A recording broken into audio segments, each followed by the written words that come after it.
ఇప్పుడు ఎమ్యులేటర్లో కాకుండా మన ఫోన్లో యాప్ ఎలా రన్ చేయాలో చూద్దాం. ఫస్ట్ మీ యూఎస్బీ కేబుల్ ఉంటుంది కదా, మీ type C A type B A type. ఇప్పుడు బేసిక్గా చాలా మొబైల్స్ వరకు టైప్ సిఏ కేబులే ఉంది కాబట్టి అది అక్కడ పెట్టండి. మీ టైప్ సి ఛార్జింగ్ పోర్ట్ పెట్టినట్టు ల్యాప్టాప్కి మీకు యూఎస్బీ కేబుల్ కనెక్ట్ చేయండి. ఇంకా నాకు ఇలా ఫస్ట్ వచ్చేస్తారు option charging the device via USB అని వచ్చేసి అయిపోయిందా.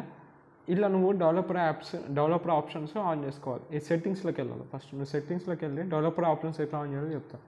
ఇక్కడ అబౌట్ ఉంది కదా, అబౌట్ ఫోన్లోకి వెళ్ళేసేసి ఇక్కడ సిస్టమ్ ఇన్ఫర్మేషన్ ఉంటుంది. సిస్టమ్ ఇన్ఫర్మేషన్లోకి వెళ్ళాక బిల్ట్ నెంబర్ ఉంది కదా, దీన్ని ఒక 4-5 టైమ్స్ ట్యాప్ చేయి. తర్వాత నీ పిన్ అడుగుతుంది. పిన్ ఇచ్చేసినాక యువర్ డెవలపర్ నవ్వు అంటారు.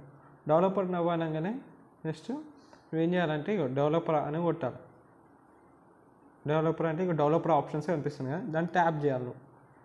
ట్యాప్ చేసినాక ఇక్కడ యూఎస్బీ డీబగింగ్ అని ఉంది చూడండి. యూఎస్బీ డీబగింగ్ ఆన్ చేసేసి ఓకే పెట్టాలి. ఇక్కడ నువ్వు యూఎస్బీ డీబగింగ్ ఆన్ చేసినాకనే అక్కడ ఆండ్రాయిడ్ స్టూడియోలో ఆటోమేటిక్గా అక్కడ కింద ఎమ్యులేటర్ బదులు వివో మొబైల్ కాబట్టి వివో అని వచ్చేస్తుంది. బేసిక్గా నేను పిక్సెల్ 6a ఎమ్యులేటర్ యూజ్ చేస్తాను. అక్కడ పిక్సెల్ 6a బదులు నాకేమొచ్చింది, ఈ మొబైల్ ఫోన్ కనెక్ట్ చేసినాం కాబట్టి వివో 12127 అనేది వచ్చింది. ఇది మనం మొబైల్ ఫోన్లో ఇప్పుడు నువ్వు అక్కడ రన్ అవుతున్నా కానీ ఆటోమేటిక్ నీ యాప్లో రన్ అవుతుంది. యాప్ ఇప్పుడు అర్థమైంది కదా. డెవలపర్ ఆప్షన్ని ఎలా ఆన్ చేయాలో ఇంకోసారి చెప్తున్నాను.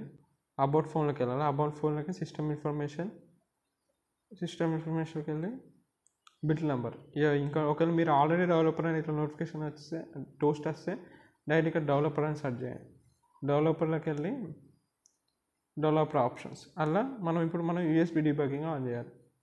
ఆండ్రాయిడ్ స్టూడియో ఆన్లోనే ఉండాలి చూడండి. ఆన్లో ఉండాలి అంటే ఓపెన్ చేసి ఉంటే కేబుల్ కనెక్ట్ ఉంటే అక్కడ మీటింగ్ ఇక్కడ మీకు నోటిఫికేషన్ వస్తే డైలాగ్ మెసేజ్ రావచ్చు, అలో ఫర్ కంప్యూటర్. ఇక్కడ ఒకవేళ ట్యాబ్లో కనెక్ట్ చేసి ఫైల్ ట్రాన్స్ఫర్, ఒకవేళ కంప్యూటర్లో అడుగుతుంది కదా ఫైల్ ట్రాన్స్ఫర్ అనే ఆప్షన్ సెలెక్ట్ చేసుకోవాలి ఒకవేళ అడిగితే. అంతే, ఇక మీరు అక్కడ రన్ చేస్తే మీ మొబైల్లో యాప్ అనేది రన్ అవుతుంది. ఈ ట్యాబ్లో కూడా చేయొచ్చు.